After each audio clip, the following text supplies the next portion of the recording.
함께 기도하시겠습니다. 하나님, 오늘 이 자리 가운데 우리를 부르심은 주의 말씀을 우리에게 가르치시고 또 그 말씀의 질서 가운데, 그 말씀의 충만함 가운데 우리로 살게 하려 하시며니 우리가 하나님의 말씀이 들리는 삶이 되게 하시고 또 하나님의 말씀이 또 살아내는 용기도 허락하여 주옵소서.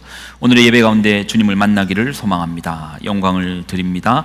예수님의 이름으로 간절히 기도드립나이다. 아멘. 복된 주일입니다. 우리 양옆좌우 한번 보시고요. 자, 옆에 우리 너무 귀한 지체들이잖아요. 보시고 같이 축복하겠습니다. 축복합니다. 은혜 많이 받으십시오. 사랑합니다.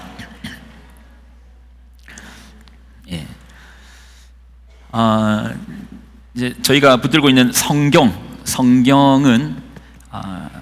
모든 시작의 시작을 알리는 하나님의 말씀입니다.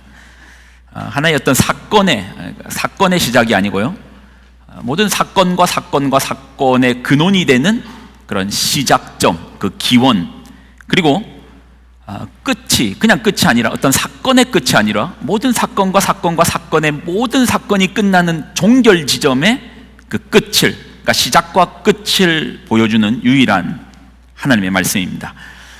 성경은 그 시작의 기원을 뭐라고 말하죠? 창세기 1장 1절입니다. 창세기 1장 1절 같이 한번 읽겠습니다. 시작.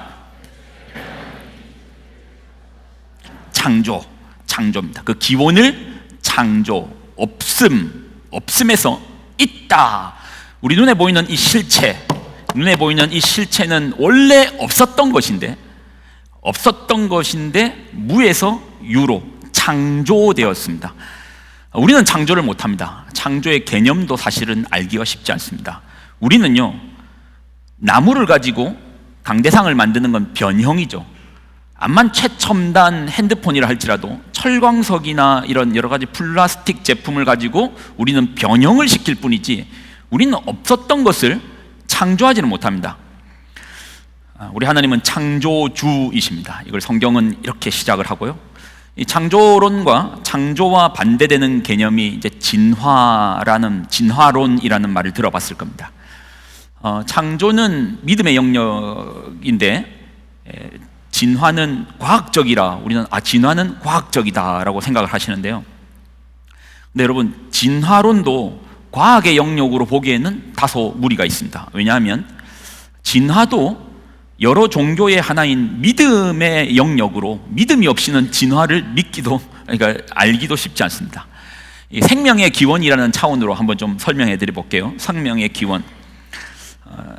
진화론에서 보면 생명의 기원을 메탄, 암모니아, 수소, 수증기 같은 무기물이 태양과 같은 어떤 발광체, 또 발열체에서부터 오는 어떤 자외선, 그리고 번개 같은 것이 칠 때 오는 화학적 작용으로 인해서 유기물로 변하는데, 이것이 이제 우연히 이제 유기물로 바뀌는 거예요. 근데 얼마인지도 알지 못하는 시간이 흐르고 흘러 이 유기물이 단백질의 기초를 이루는 아미노산으로 바뀌고, 또 이 아미노산이 또 얼마인지도 알지 못하는 시간이 지나고 흐르고 흘러서 세포막이라는 것이 최초로 형성이 되고, 또 이 세포막이 얼마인지 알지 못하는 시간이 또 흐르고 흘러서 우연히 단세포 생물인 아메바 같은 이런 생물이 만들어지고, 과학의 모든 기초는 사실 수죠. 근데 진화론에서는 얼마인지 알지 못하라는 이 수를 대입하지 않고서는 설명이 불가합니다. 그리고 무기물인 이 가스에서 아메바 같은 원시생물이 만들어지는데도 이 얼마인지 알지 못하는 시간과 우연이 겹쳐져야지만 이 진화가 설명이 되는데, 그런데 이 아메바가 인간이 되기까지는 또 얼마인지 모르는 시간이 또 지나야 되는 것이고, 또 어떤 우연이 거쳐서 인간이 만들어졌다. 이게 이제 믿기가 쉽지가 않죠. 사실 또 이 가설이 허용되려면 태초에 무기질인 가스가 있었어야 하고요, 적어도 이 자외선 같은 것을 또는 발열시키는 무언가를 화학적 발현을 일으킬 수 있는, 그러니까 태양과 같은 발광체도 있었어야 되잖아요. 그럼 또 이런 건 누가 만든 겁니까? 태초의 가스는 누가 만든 겁니까? 태초의 이 발열체인 또 태양과 같은 것은 또 누가 만들었습니까? 원래 있었어. 그럼 믿어야 한다. 그러니까 진화론 1장 1절은 어떻게 쓰여야 됩니까? 태초에 가스가 있었나니 믿습니까? 이렇게 시작돼야 되는 거예요. 그러니까 진화론 역시도 믿음이란 영역으로 접근을 해야지 그 단초, 시초를 열 수 있는 것입니다. 성경은 모든 근원의 시작을 창조로 설명합니다. 누군가가 만들었다. 근데 뭐 이게 더 믿기 쉽지 않습니까? 여러분 해변가를 거느시다가 보니까 반짝반짝 뭐가 있어서 가서 보니까 시계가 하나 떨어져 있습니다. 롤렉스 시계가 하나 떨어져 있습니다. 그러면 여러분은 그걸 어떻게 믿으실 겁니까? 얼마인지도 알지 못하는 시간이 파도가 치고 하는 가운데 모래가 깎이는 가운데 유리가 만들어지고, 또 모래 속에 있는 철광석이 파도가 치고 화학적 작용을 해가지고 그것이 톱니바퀴로 만들어지고, 이것이 또 어떻게 뒹굴다가 같이 모여서 시계가 만들어졌네. 여러분 그렇게 우연히 시계가 만들어졌다라는 방식을 택하겠습니까? 아니면 야 누가 흘렸네 이러시겠습니까? 누가 놀다가 흘렸네, 주인이 있네, 그럴 거잖아요. 누가 흘렸네, 그 말 속에는 주인이 있네라는 말씀이잖아요. 우리가 창조를 믿는다는 사실은 주인이 있네, 그 말을 믿는 겁니다. 이 땅을 창조하신 주인이 있네라는 것, 누군가가 창조하였다. 성경은 시작을 창조로 시작합니다. 그러면 성경은 끝을 뭐로 끝마칠까요? 창조로 시작했습니다. 뭐로 끝마칠까요? 그 끝이 심판으로 끝납니다. 심판으로 끝나요. 제 거 소리 혹시 좀 울리나요? 아니면 모니터를 좀 줄여 주십시오. 제 쪽에. 심판으로 끝납니다. 근데 이거 한번 우리가 생각해 봐야 되는 게, 여러분 심판이라는 과정이 없으면 구원도 사실 필요가 없습니다. 심판이라는 과정이 없으면 구원도 필요 없습니다. 제가 좀 설명해 드려 볼게요. 제가요 정말 나쁜 죄인입니다. 제 기분대로 막 삽니다. 좀 기분 나쁘면 그냥 욕 그냥 나오고요, 저 갖고 싶으면 그냥 빼앗아 버립니다. 마음에 안 들면 발로 차버려요. 근데 심판이 없어요. 나 이렇게 살다가 죽을래. 굳이 죄에서 제가 의로운 길을 선택할 이유가 있습니까? 심판이 없다면 죄인들의 삶이 복이 있다고 하지 않겠습니까? 시편 73편 한번 읽어보실래요? 조금 긴데 이 말씀이 저는 참 깊더라고요. 같이 한번 보겠습니다. 73편 1절 여러분 한번 읽어보십시오. 자, 시작. 마음에 정결한 사람에게 선을 베푸시는 분이건만. 자, 2절입니다. 2절 시작. 나는 그 확신을 잃었다. 넘어질 뻔했구나. 그 믿음을 버리고 미끄러질 뻔했구나. 하나님은 착한 사람한테 복 주시는 거 아니야? 근데 나 이 확신이 잃어버릴 뻔했어요. 왜요? 왜 그런 확신이 무너집니까? 자, 3절 보겠습니다. 자, 시작.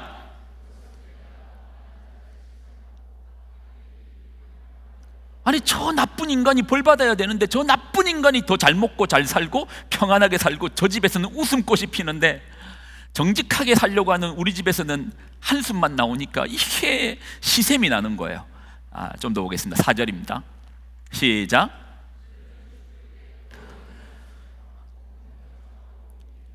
자, 악인에 대해서 얘기하는 겁니다. 자, 5절도 읽을게요.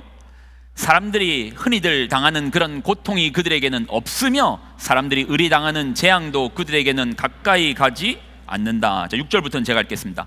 오만은 그들의 목걸이요 폭력은 그들의 나들이 옷이라. 그들은 피둥피둥 살이 쪄서 거만하게 눈을 치켜뜨고 다니며 마음에는 헛된 상상이 가득하며 언제나 남을 비웃으며 악의 참말을 쏟아붓으며 거만한 모습으로 포건하기를 즐긴다.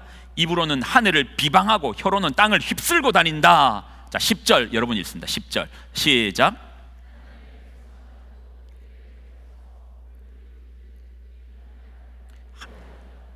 이 땅만 바라보니까 그게 맞는 것 같아요.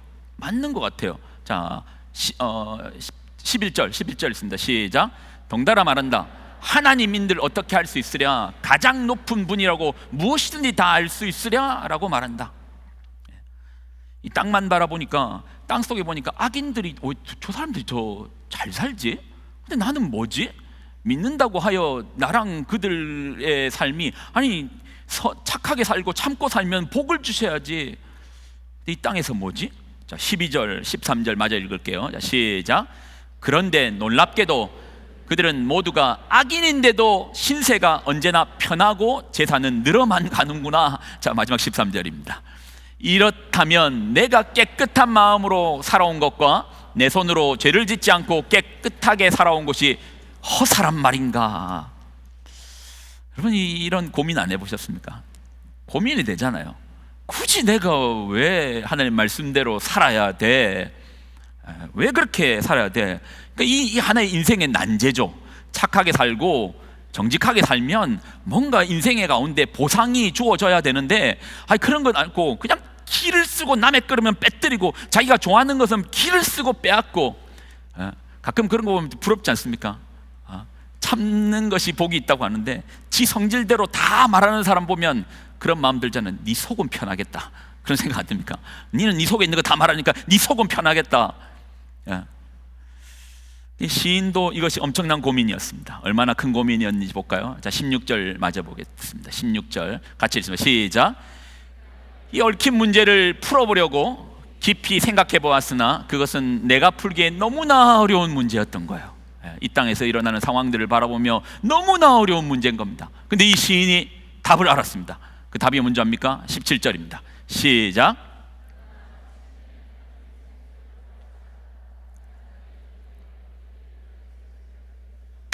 답을 발견합니다. 어떻게 발견했습니까? 성소에 들어갔더니 하나님께서 이 악한 자들에게 종말을 주시는구나. 18절 마지막 절 시작. 주님께서 그들을 미끄러운 곳에 세우시며 거기에 넘어져서 멸망에 이르게 하시나니. 시인은 하나님의 성소에서 깨닫게 되었습니다. 심판이 있구나. 여러분, 악인이나 의인이나 나중에 하나님께서 그냥 사랑 가운데 그냥 뭐 없었던 거 하자, 평생 나쁘게 살았는데 그냥 없었던 거 하자, 그러면 기를 쓰고 구원이라는 자리로 우리는 나가지 않을 겁니다. 구원이라는 말 자체는 심판으로부터의 구원인 거예요. 그러니까 심판이 배제된 구원은 없습니다. 구원이라는 것은 심판이라는 과정에서부터 건짐을 받는, 세이브, 건짐받다. 어디로부터요? 심판으로부터. 그 죄의 결과로부터 건짐받다. 그러니 여러분, 이 구원을 믿는 이유는 마지막에 심판이 있기 때문이고요, 심판이 없는 구원은 없습니다. 우리가 구원에 대한 갈망을 함은 악인에 대한 심판을 알기 때문인 거죠. 우리가 이제 요한계시록을 지금 나누고 있고, 저는 4주 정도의 시간을 가지고 요한계시록을 좀 나누려고 하는데, 요한계시록은 그 심판을 보여줍니다. 심판이 나와 있어요. 그리고 심판인 동시에 구원의 완성, 마무리를 보여줍니다. 우리가 창조도 잘 알고 죄와 구원을 알듯이 우리의 구원의 목적인 심판도 알아야 되는데, 근데 우리가 이제 잘 몰라요. 계시록을 잘 몰라요. 계시록을 잘 모른다는 것은 우리가 이제 창세기도 알고 복음서도 잘 아는데 그 끝을 보여주는 계시록을 모르는 것은 마치 이제 축구 경기로 치면 90분 중에 80분은 열심히 보고 마지막 10분을 안 보는 거하고 똑같습니다. 결론을 안 본다는 거예요. 결론을 안 보고 끝낸다는 겁니다. 왜 계시록을 보지 않는가? 사실 조금 어렵습니다. 조금 어려운데 제가 이제 자세히 잘 설명해 드릴게요. 그러니까 따라오시면 됩니다. 그리고 이단들이 워낙 이 계시록을 이렇게 풀고 저렇게 풀고 이렇게 해석하고 저렇게 해석하다 보니까 또 오히려 겁내시는 분도 있어요. 계시록 잘못 읽다가 내가 신천지에 빠지는 거 아닙니까 생각하는데요. 여러분, 웬만해서 신천지 빠지기도 쉽지 않습니다. 그러니까 너무 걱정하지 마십시오. 계시록 읽는다 하는 성경 말씀 읽어서 신천지에 왜 빠지겠습니까? 신천지가 미혹하니까 빠지는 거지. 그렇게 어려운 책은 아닙니다. 계시록을 이번에 이제 4주에 걸쳐서 가장 보편적이고 그리고 가급적이면 줄거리, 가장 중심에 있는 줄거리 중심으로 그 스토리 라인으로 좀 설명해 드리려고 합니다. 자, 한번 잘 따라와 주시고요. 자, 계시록은 사도 요한이 있었어요. 사도 요한이 있었는데 반모라는 섬에서 유배당하고 있을 때 썼습니다. 그리고 이제 시기적으로 보면 도미티안 박해입니다. 도미티안 사진 한번 보여주십시오. 도미티안 사진 한번 보십시오. 이 도미티안이거든요. 도미티안 황제입니다. 황제 도미티안 시대 때 이제 계시록을 썼는데, 우리는 1차 박해인 네로의 박해는 잘 알아요. 그러니까 기독교 박해하면 네로가 공식처럼 이렇게 떠오르는데, 근데 생각보다 도미티안은 잘 모르더라고요. 여러분, 네로의 박해보다도 훨씬 더 끔찍한 박해는 도미티안 박해였습니다. 이 도미티안은 이 사람은 그리스 신화에 미쳐 있었던 사람, 신화에 미쳐 있었던 사람이에요. 그래서요, 자기 자신에 대해서 뭐라고 부르라고 했냐면, 도미티아는 자기 자신을 노미누스, 주인이시여, 에트, 그리고 네오스라고 부르라고 했습니다. 자신을 부르는 모든 공식 직함은 황제여라고 부르지 않았습니다.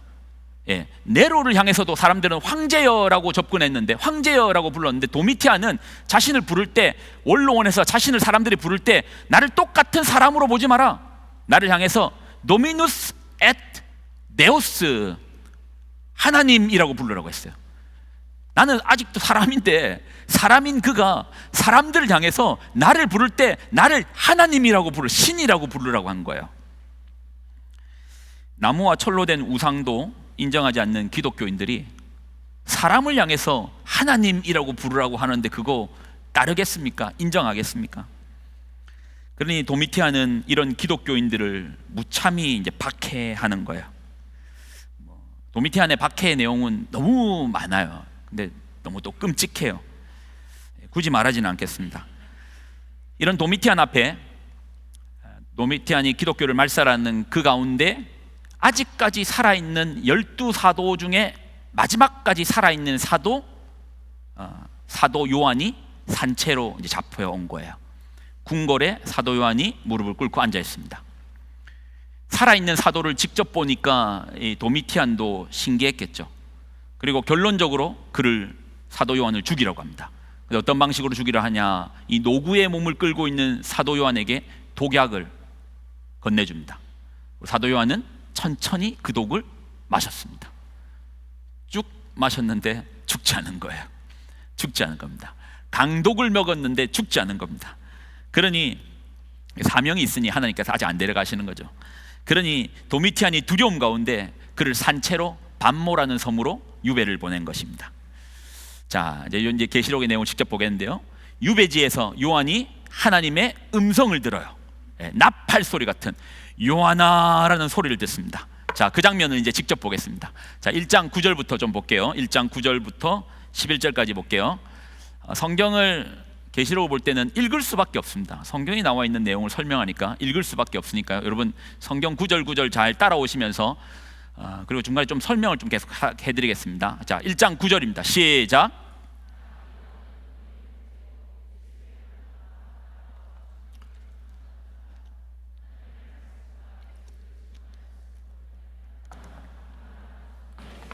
복음을 전하다가 반모의 섬에 잡혀왔습니다. 자, 10절 있습니다. 시작.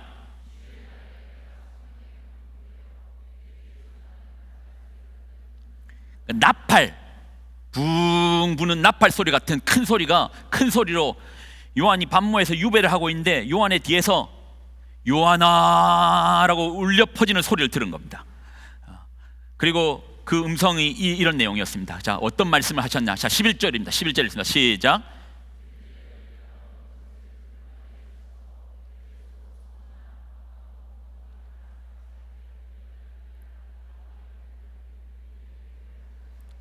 요한은 하나님의 음성을 듣고 보고 이것을 기록하여서 어떤 사명을 받았죠? 7교회에다가 전달하라라는 전달의 명령을 받은 겁니다. 그리고 여러분 맡으면요, 여러분이 이렇게 일을 하고 있는데 뒤에서 요한아 하고 이렇게 소리를 냅니다. 그럼 여러분 계속 일만 하고 있겠습니까? 어떻게 하겠습니까? 예, 서서 뒤를 돌아서 누가 나한테 말하는지 보지 않겠습니까? 계시록이 어려운 부분은 이것 때문입니다. 여기서부터입니다. 자, 12절부터 한번 12절을 읽어볼게요. 12절 같이 읽습니다. 시작.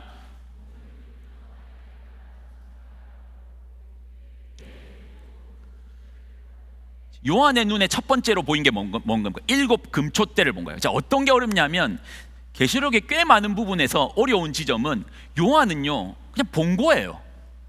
그런데 요즘 같으면 어떻게 하겠어요?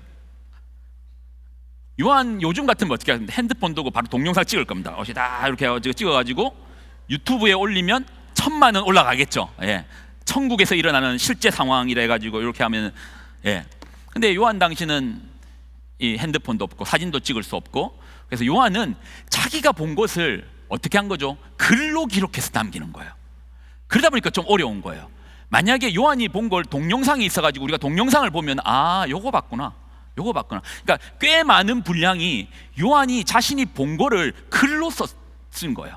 눈으로 본 걸 사진으로 남긴 게 아니고 글로 썼기 때문에 쫄은 거예요. 요한은 그냥 7 금초대를 본 거예요.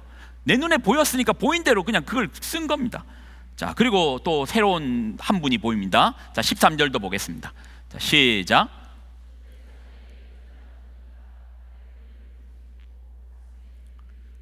자, 첫 번째 본 건 금초대를 봤고, 두 번째, 그러니까 사람도 있고 금초대도 있는데 금초대가 먼저 보인 거 보면 금초대가 되게 큰 금초대였는 것 같아요. 먼저 보였고, 그 다음에 한 사람이 보이는데 이 사람이 발에 끌리는 옷을 입고 가슴에는 금띠를 띠고, 그 다음부터 제가 읽습니다. 이게 계시록이 조금 어려운 게 요한은 본 거를 글로 썼잖아요. 그래 우리는 할 때 이 다시 요한이 쓴 글을 보면서 상상을 통해서 그림을 그려야 돼요. 그래서 좀 어려운 거지 그렇게 사실 어려운 내용이 아닙니다. 그냥 조그만 상상력만 있으면 요한이 주는 대로 생각하면은 그렇게 어렵지 않습니다. 자, 14절. 그분의 머리와 털의 희기가 흰 양털 같고 눈 같으며 그의 눈은 불꽃 같고 그의 발은 풀무분에 단련된 빛난 주석 같고 그의 음성은 많은 물소리 같으며, 말씀을 하시는데 이렇게 들리는 게 아니고 약간 이런 느낌이에요. 요한아, 약간 이런 물소리 같은 느낌이 좀 들었나 봐요. 요한은 그냥 자기 들리는 대로 썼을 뿐이에요. 요한은 사명은 들리는 대로 보이는 대로 기록해서 전달하는 것이 요한의 사명이었기 때문인 거예요.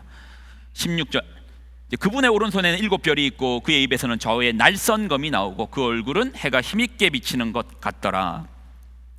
이걸요, 요즘은 진짜 좋죠. 어떤 분들이 이 상상력의 영역들을 가지고 직접 또 그림을 그리신 분이 있어요. 찾아보면 다 나와요. 자, 한번 보겠습니다. 어떻게 그렸는지. 요렇게 나옵니다. 요렇게 그린 거예요. 근데 좀 아쉬운 거는 7 금초대를 좀 더 크게 했으면 더 좋았을 건데 아마 가운데 있는 사람을 잘 보이게 하기 위해서 이렇게 그린 것 같아요. 그러면 여기서 이제 그 다음 첫 번째는 요한계시록 풀 때 첫 번째는 그림으로, 그러니까 자기가 본 거를 우리는 글로 봐서 그림으로 바꾸는 작업이 첫 번째 작업이고, 두 번째 작업은 여기에 보면 7 금초대, 그 다음에 그 사이를 다니시는 인자 같은 분, 그 다음에 그분의 오른손에 있는 7별이라는 어떤 상징성을 가지고 있는 내용들이 나옵니다. 이것들을 찾는 게 조금 어렵긴 합니다. 근데요, 신천지나 이단들이 주로 이런 상징성을 가진 것을 자기들이 원하는 것들을 그냥 마음껏 그냥 이 금초대가 뭔 줄 알아라고 하면서 이렇게 마음껏 이야기하는데 사실 그게 어렵지 않습니다. 왜냐하면 요한계시록 안에 웬만한 건 다 나와요. 다 나와요. 그러니까 다시 언급해서 그게 뭐다라고 정확하게 말해줍니다. 우리가 그래서 계시록을 꼼꼼히만 읽어보면은 웬만하면 이해하기 쉽다라는 겁니다. 자, 첫 번째, 이 인자 같은 분이 누구신가? 이건 조금 어렵긴 한데, 인자 같은 분의 특징은 그의 입에서 어떤 검 같은 게 나와서, 날선 검이 나와서 이렇게 했다라고 하는데, 자, 그 장면, 비슷한 장면을 좀 찾아보면 됩니다.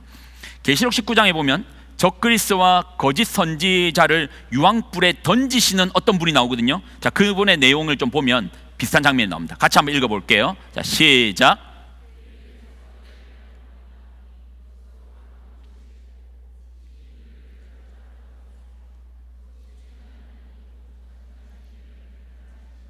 그의 입에서 예리한 검이 나오는 똑같은 분이 있습니다. 근데 19장에서는 이분의 이름을 가르쳐 주는 거예요. 자, 이름까지 우리가 보고 가겠습니다. 16절 보겠습니다. 16절. 자, 시작. 만왕의 왕이요 만주의 주라 하였더라. 여러분, 역사를 통틀어 많은 제국이 있었고 많은 나라가 있었고 많은 나라들마다 왕이 있었습니다. 그러나 그들은 그냥 한 나라의 왕이었을 뿐이지 만왕의 왕은 아닙니다. 제국의 왕이라 할지라도 만왕의 왕은 아니고 모든 만물의 주는 아닙니다. 하나님께서 유일하게 한 분에게만 만왕의 왕, 만주의 주라고 지정했습니다. 이분이 누구시죠? 우리가 믿는 우리의 구원자 예수 그리스도신 거예요. 그러면 이 촛대 사이를 다니시는 이분이 누구시라는 겁니까? 예수님이라는 거예요. 이렇게 그냥 보는 거예요. 어쩔 수 없어요. 이렇게 봐야 돼요. 예수님께서 촛대 사이를 다니시는 거예요. 그럼 이제 남은 거는 촛대랑 예수님의 오른손에 있는 7 별인데, 이건 또 뭔가, 이건 더 쉬워요. 이거는 그 계시록 1장을 우리가 읽었는데 1장 마지막 절에 이걸 설명해 줘요. 1장 20절 보겠습니다. 20절. 자, 같이 읽습니다. 시작. 일곱 금촛대라. 일곱 별은 교회의 사자요. 일곱 촛대는 뭐라고요? 일곱 교회라. 설명이 나오잖아요. 그냥 설명해 주고 있어요. 그걸 억지로 풀면 안 돼요. 계시록을 꼼꼼히 읽어보면 그 속에 뭐를 말하는지를 설명이 다 나옵니다. 중요한 거는 이제 해석의 문제인데, 예수님께서 지금 어디 사이에 계시다라는 겁니까? 어디 사이에 계시다는 거예요? 일곱 금촛대 사이에 계시는데, 일곱 금촛대 사이를 순행하며 계시는데, 그러면 일곱 금촛대가 뭐라는 겁니까? 교회라는 거잖아요. 세상을 밝히 빛나게 하는, 비춰주는 이 촛대가 교회라는 거예요. 근데 예수님이 지금 어디에 계시다고요? 교회 사이에 계시다는 거예요. 그리고 오른손에는 뭘 붙들고 있도? 주의 사자를, 지금으로 치면 목회자들을 붙들고 있다는 겁니다. 여러분, 세상에서 가장 쓸데없는 일 중에 하나가 연예인 걱정이라고 하더라고요. 저 연예인이 이번에 이런 발언을 해가지고 큰일 난 거 아니야? 이러다가 먹고 사는 길이 막히는 거 아니야? 근데 쓸데없다고 했죠. 왜요? 여러분보다 더 잘 먹고 잘 살고 있어요. 생각보다 잘 먹고 잘 살고 있습니다. 그런데 연예인 걱정보다도 더 쓸데없는 걱정이 무슨 걱정입니까? 교회 걱정인 거야. 왜요? 교회 사이에 누가 계십니까? 예수님이 계시는데 뭘 걱정을 합니까? 예수님이 계시는데 뭘 걱정을 합니까? 예수님께서 그렇게 말씀하셨어요. 나를 위해 울지 말고, 나를 위해 걱정하지 말고 너와 네 자녀를 위하여 울라라고 말씀하셨어요. 우리가 이 교회 가운데서 어떻게 내가 신앙생활을 하고, 내가 어떻게 하나님 말씀과 가까이에 있고, 내가 그 말씀을 어떻게 지켜나가고 있는가, 그걸 걱정해야지. 우리는 어느 순간부터 교회 걱정이 습관화되어 버렸습니다. 연예인 걱정보다 더 쓸데없는 겁니다. 교회의 중심에는 예수님이 계십니다. 아멘이십니까?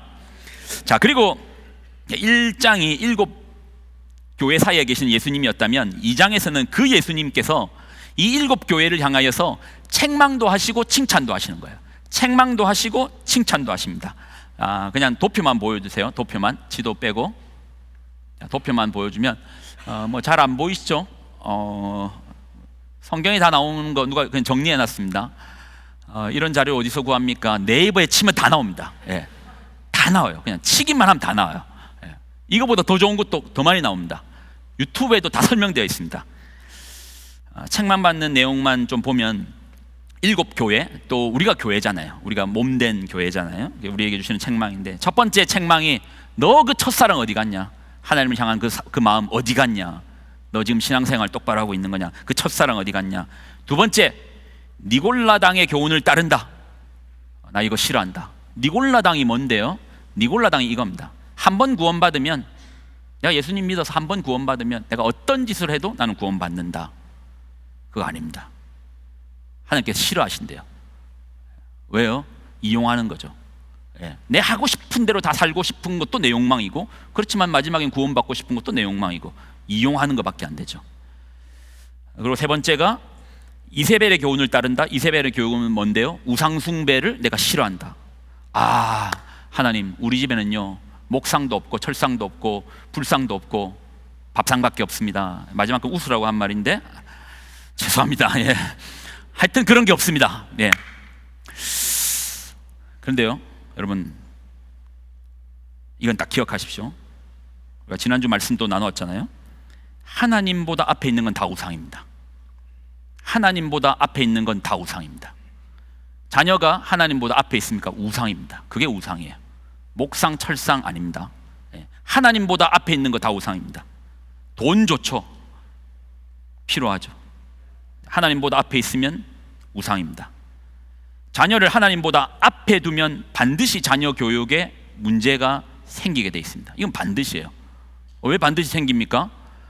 여러분, 신호등 건널 때 빨간불에 건너야 됩니까? 파란불에 건너야 됩니까? 빨간불에 건너야 됩니까? 파란불에 건너야 됩니까? 초록불에 건너야 된다고 또 누가 얘기하시는데, 하여튼 빨간불에 건너면 안 되죠. 왜요?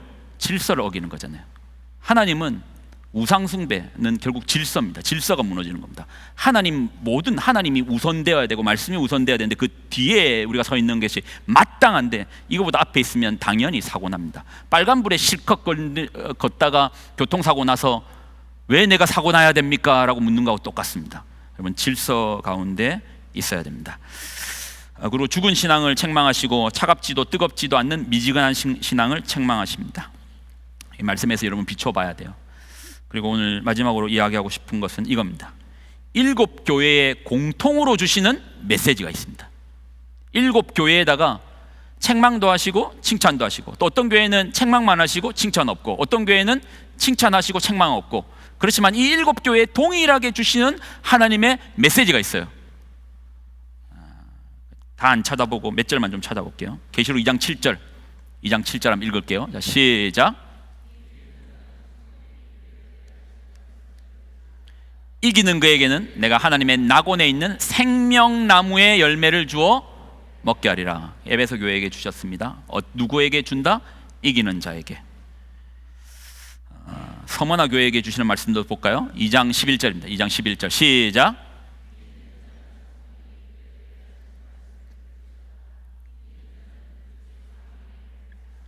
둘째 사망이 있으면 첫째 사망은 뭡니까? 첫째 사망은 자연적인 사망의 상태고요. 둘째 사망은 영원한 영벌, 계시록에 보면 유황불에 떨어지는 게 둘째 사망이라고 말합니다. 이기는 자, 이기는 자. 마지막 내용만 볼까요? 3장 21절 라우디게아 교회에 주시는 말씀까지만 보고 공통점 찾아보겠습니다. 3장 21절 읽습니다. 시작.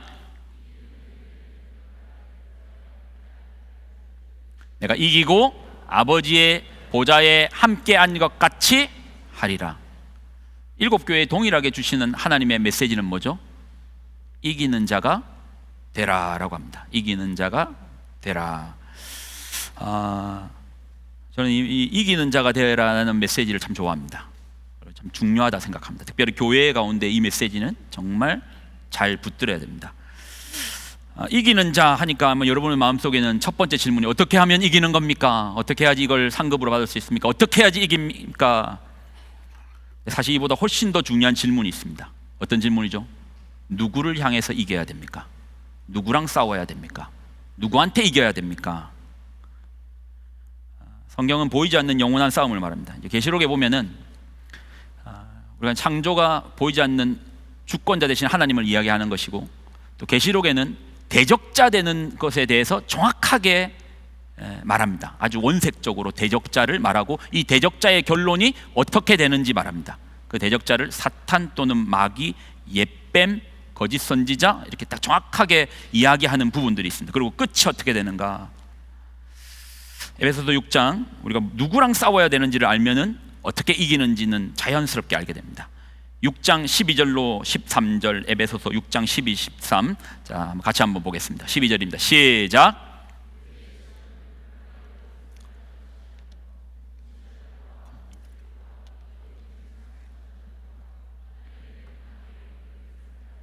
(13절) 마저 읽을게요.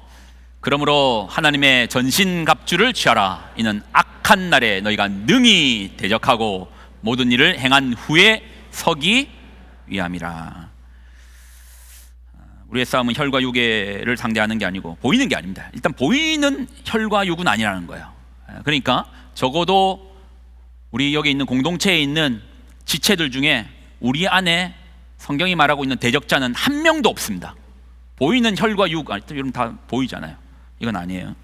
그러면 누구지? 통치자들과 권세들과 이 어둠의 세상 주관자들과 하늘에 있는 악한 영들을 상대함이라. 보이지 않습니다. 성도는 믿음의 눈을 가지고 언제나 보아야 됩니다. 너와 나의 이 미움이라는 갈등 속에 너와 나만 존재하지 않는다는 사실을 알아야 돼요. 예수님은요, 단 한 번도 자신에게 위협적으로 다가오는 로마의 군인들에게 적의를 품고 싸우지 않으셨습니다. 자기를 십자가에 매달려고 하는 그 원수들을 향해서 적의를 품고 싸우지 않으셨어요. 예수님 너무 무기력하게 싸우지 않는 분이십니까? 아니요, 예수님은 싸우셨습니다. 뭐랑 싸웠는데요? 너와 나를 원수 만들게 하는 그 미움, 증오, 우리에게 미움을 붓는 악한 영들과 싸우신 거예요. 예수님 끝까지 싸우셨습니다. 로마 군인들과 싸우지는 않으셨습니다. 여러분 어떠신가요? 교회가 우리가 누구를 향하여 싸워야 될지 모를 때 일어나는 번번한 상황들은 같이 서로 싸워요. 같은 편끼리 싸웁니다. 군대에서 가장 형편없는 군인은 같은 내부의 사람한테 총질하는 사람이 가장 형편없는 군인 아닙니까? 근데 우리가 그 역할을 할 때가 많습니다. 계시록은 말하고 있습니다. 대적자가 있다라고 말합니다. 그리고 누구를 향해 이기라, 싸워라, 이기라 라고 말합니다. 여러분 가정에서도 마찬가지입니다. 교회에서도 마찬가지입니다.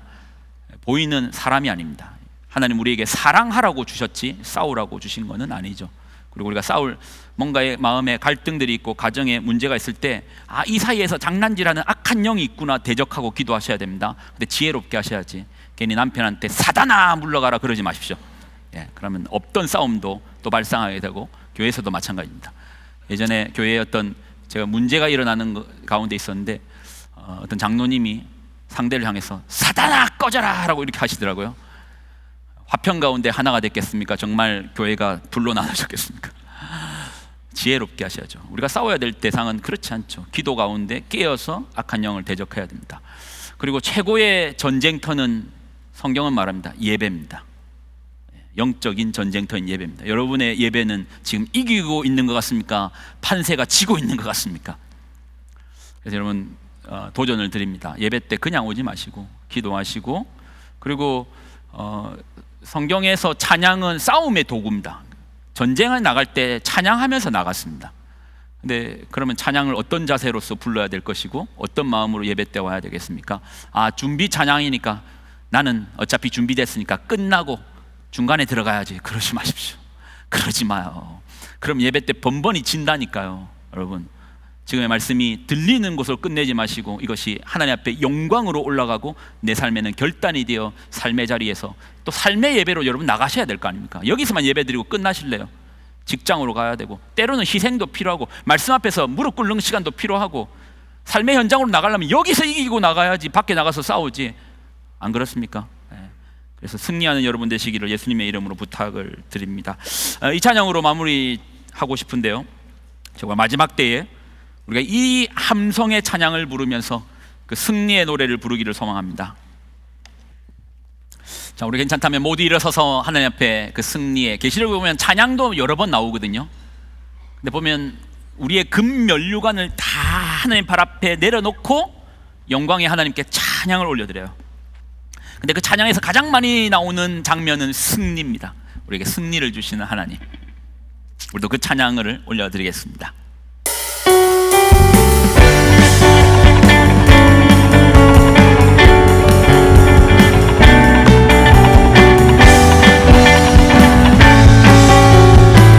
믿음으로 선포합시다. 기뻐하며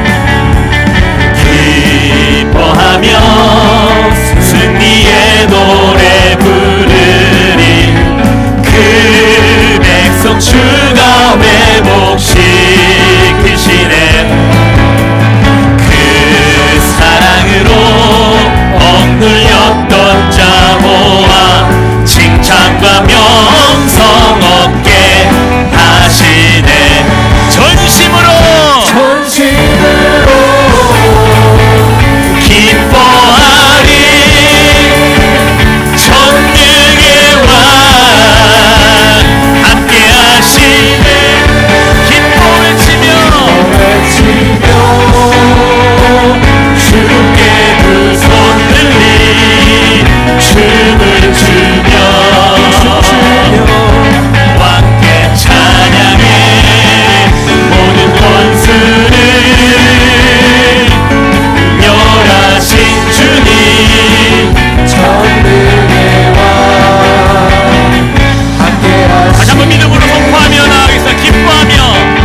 따라가는 주님의 백성입니다.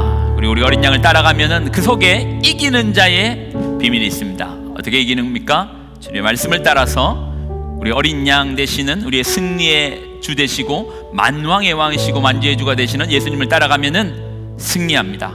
우리 주님은 약속하셨습니다. 내가 너희와 영원히 항상 함께하리라. 그러니 주님은 약속하였고 우리는 그 약속을 믿고 따라가면 오늘 계시록이 말하고 있는 그 이기는 자, 이기는 자, 이기는 자, 이기는 자가 우리의 결론이 될 것입니다. 여러분, 이기는 여러분이 되시기를 예수님의 이름으로 부탁을 드립니다. 아멘이십니까? 그래서 적이 뭔지를 아셔야 됩니다. 그래서 성도들은 일단 예배에서 승리하셔야 돼요. 다음 주부터 볼 겁니다. 찬양의 마음의 자세가 달라야 되겠죠. 45분부터 예배가 시작되는데 45분에 오지 마십시오.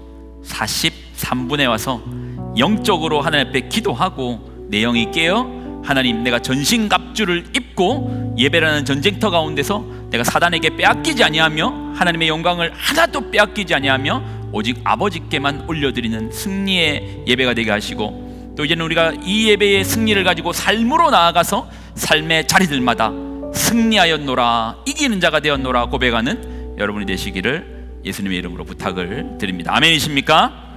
기도하겠습니다. 하나님, 주시는 말씀을 귀하게 붙듭니다. 우리로 이기는 자가 되게 하여 주옵소서.